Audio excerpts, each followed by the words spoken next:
Kalau saya punya kapal, layarnya gede banget teman-teman. Apa yang terjadi sama kapal ini teman-teman? Kebantaran. Kualik, kena angin kebalik teman-teman ya. Nah, idealnya adalah apa? Yang seimbang, benar nggak? Kapal yang layarnya seimbang, benar ya? Nah, ini maksudnya apa teman-teman? Kapal itu kita berbicara mengenai likuiditas. Likuiditas teman-teman. Likuiditas di mana? Berarti yang di saving, deposito, emas, cash, ya, kas. Saat kita punya uang, punya kapal, liquid kita banyak, investasi kita kecil, uangnya nggak kemana-mana. Uangnya nggak kemana-mana, teman-teman. Ya, di sana aja jalannya pelan gitu ya, santai gitu ya. Begitu sekali kena badai, hilang. Hilang ya. Nah, tapi sebaliknya, kalau kita punya kapal, investasinya besar teman-teman. Investasi nggak liquid, benar ya teman-teman. Kebanyakan investasi itu nggak liquid, nggak bisa dicairkan sewaktu-waktu, benar ya. Mencairkan pada saat apa? Momen yang pas. Pas apa? Pas naik, benar ya. Ya apalagi investasi, kalau kita sebut ada dua, paper asset.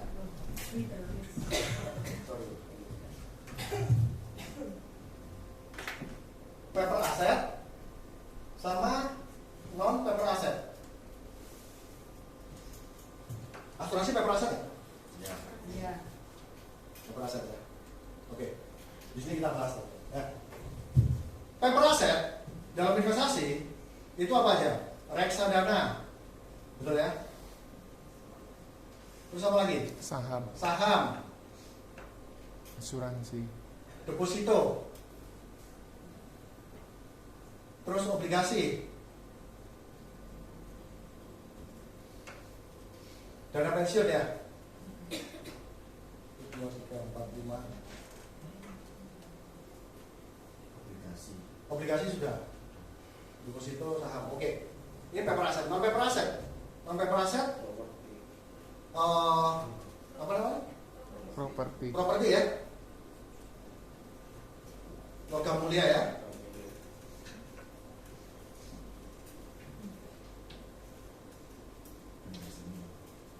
Antik. Ya, barang antik. Non paper asset ya. Nah, asuransi masuk di mana? Asuransi itu jadi gini, kalau kita sama-sama persepsi dulu teman-teman ya. Namanya aset berharga apa? Aset kertas, artinya kertas ini mempunyai sebuah nilai yang bisa diperdagangkan, bisa diperjualbelikan. Ya. Asuransi boleh nggak diperjualbelikan? Nggak bisa. Jadi sebenarnya asuransi itu adalah, kalau kita ngomong paper asset, sebenarnya ini adalah miskonsep sebenarnya.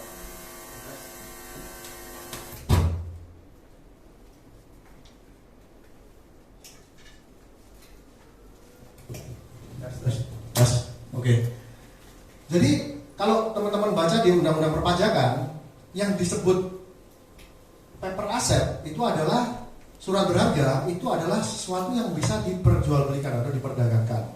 Nah, asuransi nggak bisa, dan asuransi individu itu tidak lagi dipajakin, tidak kena pajak teman-teman. Ya, karena apa? Asuransi bukan objek pajak yang bisa diperdagangkan di pasar. Ya, jadi sekarang teman-teman tahu bahwa asuransi adalah sebenarnya bukan paper asset. Ya, jadi mungkin bahasanya mungkin teman-teman nanti ganti sendiri ya. Sebaiknya jangan diselling lagi di market gitu ya, karena paper asset ya adalah ini. Non paper asset ya aset yang seperti ini. Itu ya. Nah, pada saat investasi lebih besar daripada liquid, ini yang terjadi, teman-teman bilang bisa ambruk. Kenapa? Liquidnya nggak cukup. Teman-teman sering pernah dengar nggak investasi rugi? Sering dengar? Bukan ini yang investasi beneran ya, bukan investasi bodong. Ya, kenapa teman-teman investasi kok bisa rugi? Kenapa tuh? Salah penempatan. Salah penempatan. Oke, ada lagi? Salah ambil waktu. Timing, waktu, benar. Nah, jadi kenapa kok orang itu merasa salah penempatan dan waktunya tidak tepat? Kenapa tuh? Kok buru-buru dicairin, kenapa? Butuh. Ada kebutuhan, benar nggak? Ada kebutuhan di waktu yang tidak tepat. Di waktu investasi ini turun, dia butuh untuk nyairin. Nah, problemnya kenapa orang itu butuh untuk nyairin? Kekurangan likuiditas. Setuju nggak? Harusnya saat orang punya liquid, pada saat investasinya turun, apa yang dilakukan? Beli, bukan jual. Benar ya? Orang likuiditasnya kurang, terus investasinya turun, dia takut dong. Harusnya dia beli, dia takut. Kayak turun meneh apa ini? Aku sama duit, tak cair naik, bener ya? Rugi akhirnya, ya. Napasnya nggak ada, likuiditasnya nggak cukup, ambruk pak kapalnya. Rugi. Ini yang dimaksud layar lebih besar daripada likuiditas. Ya, idealnya gimana dong? Idealnya likuiditas ini 15%, 15% aset liquid harus ada. Kalau misalkan investasinya misalkan 1M ya, ini harus ada 150 juta. Idealnya likuiditasnya proporsionalnya. Ya. Supaya nggak kehabisan napas di tengah perjalanan. Ya. Nah, yang paling cocok lagi ya ini, yang tadi saya ngomong ideal, ya. Tapi walaupun kapal ini ideal, likuiditasnya ideal, investasinya ideal. Titanic tadi saya bilang, wah, kecil kok kita bisa lewat, bener nggak? Titanic ngomong gitu ya, kapal kita besar, ya kan? Ini nggak ada masalah, nggak tahu bawahnya, bencana alam ya loh. Sama, orang kaya juga bisa berpikir gitu kan. Sakit piro sih paling, bener gak? Nggak tahunya penyakitnya amsyong pak, nggak terukur, akhirnya bangkrut. Titanic sama, dia ngeliatnya ini kecil. Nah, saat kita bawa kapal keuangan keluarga kita dalam perahu kehidupan, bener gak? Ada tujuan-tujuan keuangan yang mau kita capai, anak sekolah lah, pensiun lah, acara-acara yang lain lah. Pada saat ini terjadi, ada nggak skoci ini untuk nyelamatin keluarga kita? Tujuan skoci untuk apa? Skoci teman-teman ya, bukan ban ya. apalagi pelampung yang tangan nih guys, bukan ya. Skoci ya, skoci. Kalau pakai ban di tengah laut kehidupan ya, kisut teman-teman ya. Ya, skoci apakah buat punya-punyaan, buat cantik-cantikan? Enggak teman-teman. Skoci ada fungsinya, pengaman, benar nggak? Dan jumlah skoci harus ideal sesuai dengan jumlah penumpang dan tujuannya. Oke teman-teman, sangat simpel ya. Nah, banyak orang kaya melihat seperti ini. Saya punya uang berapa, ya kan? Alah sakit gini kok paling piro sih 10-20 juta. Nah, teman-teman, saya selalu sampaikan ke nasabah saya, kenapa orang berasuransi? Menurut teman-teman kenapa? Kenapa?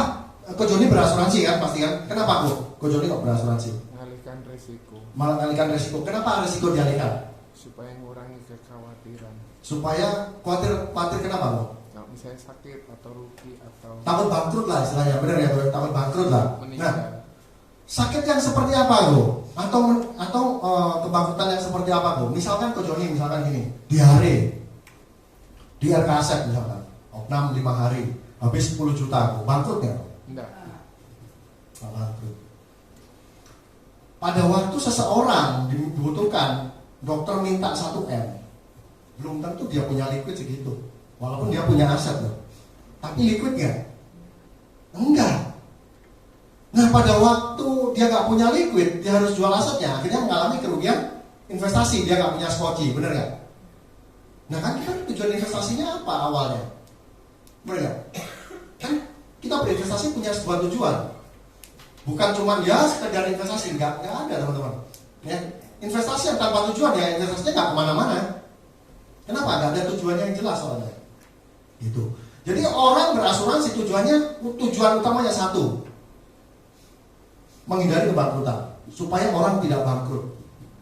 Kalau teman-teman pernah lihat di sosial media ada tulisan gini, orang nggak mau berasuransi sama orang yang berasuransi punya persamaan, yaitu sama-sama takut rugi. Kalau orang yang nggak berasuransi dia takut rugi uang kecil. Aku bayar gaya opong, aku sehat loh. Boleh nggak? Ngapain saya harus kasih uang ke asuransi, ke agen asuransi? Tapi orang yang berasuransi dia mikirnya takut rugi besar, takut rugi miliaran. Dia nggak berpikir 10 juta ya aku nggak perlu asuransi, saya bisa bayar. Tapi kalau yang sampai miliaran, sekarang banyak teman-teman penyakit miliaran.